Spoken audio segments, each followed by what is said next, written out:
been a long time coming. Let's see how it turned out.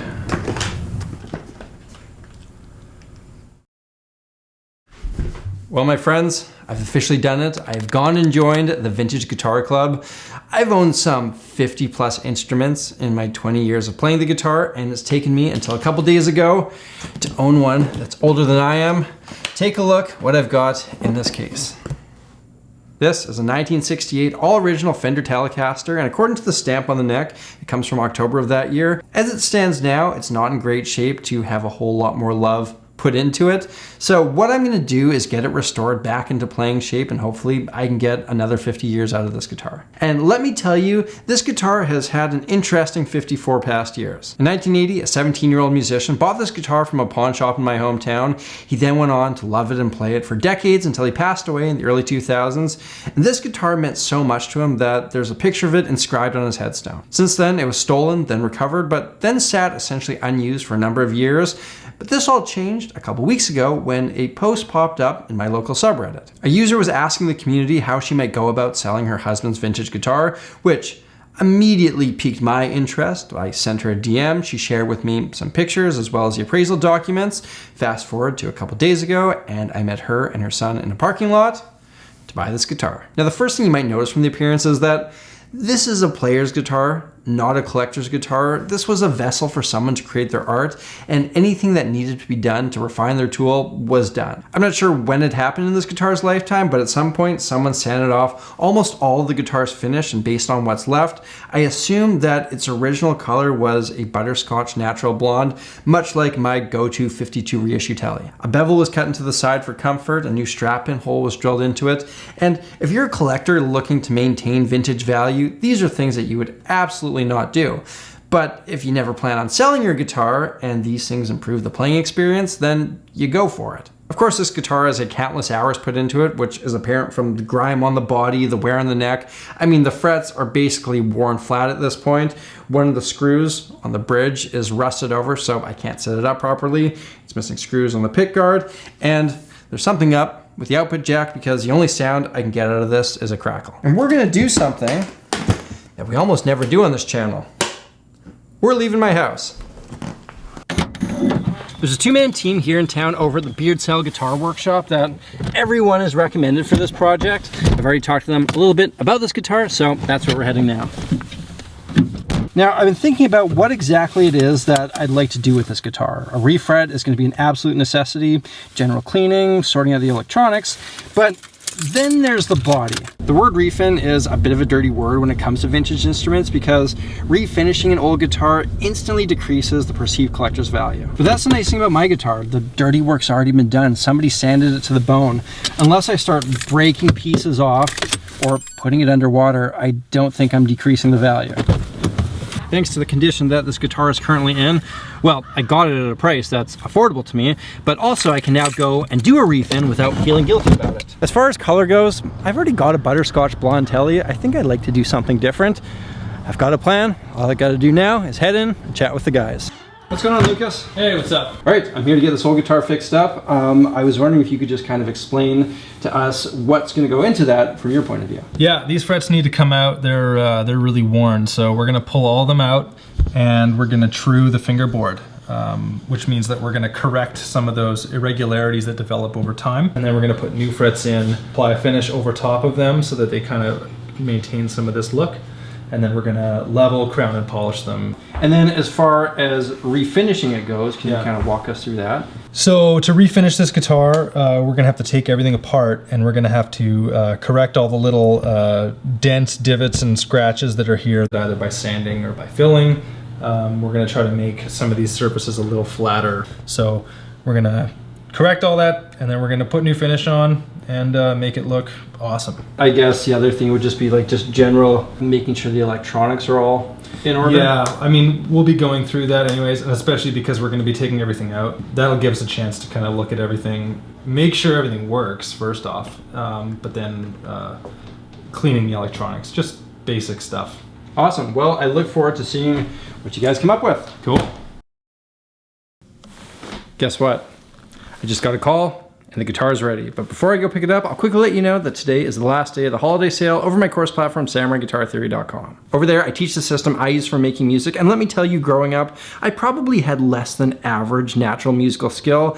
I needed to come up with a straightforward system in order to get where I am now, and that system is what I teach in my courses. If you've ever wondered why music works the way it does, my courses, The Rudiments and Beyond the Basics, teach music theory with the guitarist in mind from the ground up. If you're looking to take your soloing to the next level and tell musical stories instead of just playing notes, I'd recommend The Craft of Soloing. And The Style of Soloing is my newest course where we look at the fun stuff, the stuff that makes a solo come to life. And I think what really makes my courses stand out is we really went above and beyond with the animations to make sure that the tough stuff was as easy to understand as possible. And today is the very last day. You can get any individual course at 50% off with promo code HOLIDAY22, or you can use that same promo code on any of the bundles to get multiple courses for the normal price of one. You can find more information at samuraiguitartheory.com. I'll also put up links in the description. Anyways, I'll be back with that guitar.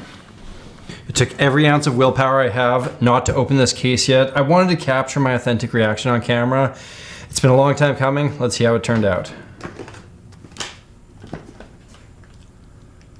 Wow. Wow. I'm so impressed with that. That's beautiful. I mean, come on. I've hardly played this guitar. I don't know what it sounds like yet, so I think I just gotta play it a bit right now.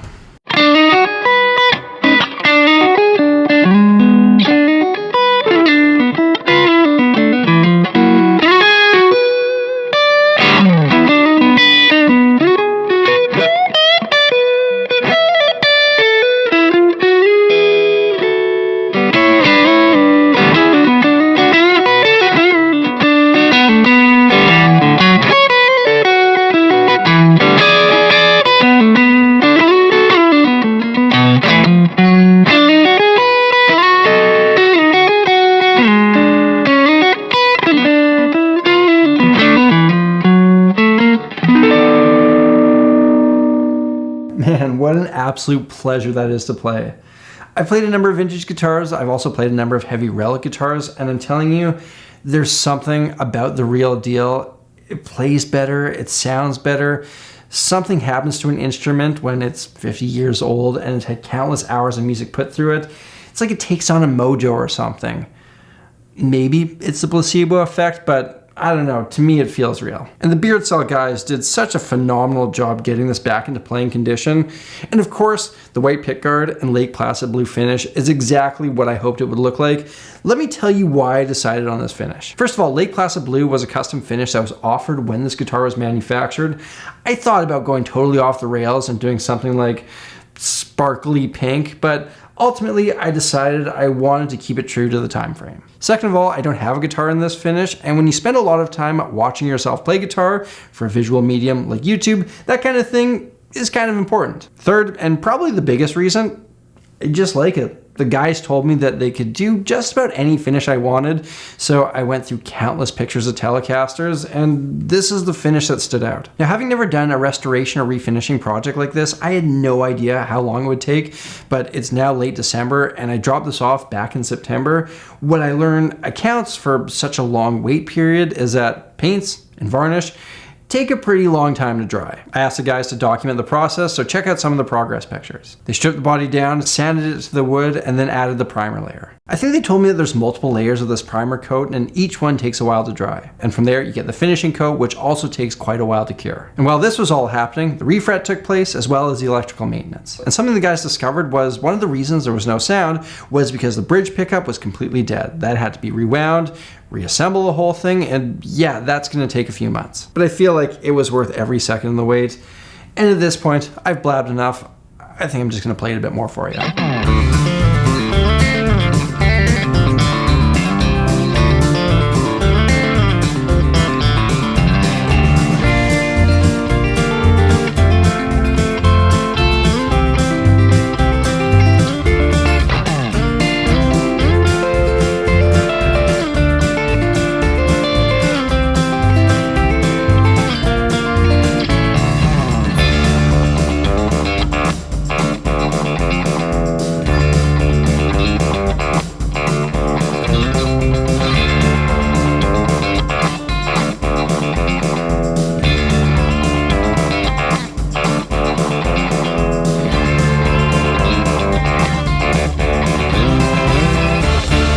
Ladies and gentlemen, there you have it. This is my new old guitar. I'm certain it's got many years left in the tank, and I'm sure you're gonna be hearing from it regularly. And don't forget, today is the very last day of the holiday sale going on over my course platform. It's gonna be a while before we do another sale like this, so get in while the getting's good. Use promo code HOLIDAY22 on any individual course to get it half off, or use that same promo code on one of the bundles to get multiple courses for the normal price of one. You can find more information at samuraiguitartheory.com. I'll also put up links in the description. Thank you all for watching, and an extra big thank you to Lucas and Al over at the Beard Sale Guitar Workshop. If you want to check out another video like this one, hit that link up there. If you want to check out some of that Sammy G merch, you can find that at shopsamuraiguitarist.com. If you're new here, hit that subscribe button, ring that bell, and stay tuned for a wide range of music-related content. Until next time, look after yourselves, look after each other, look after the planet. I'm Samurai Guitarist, and I'll see you again soon.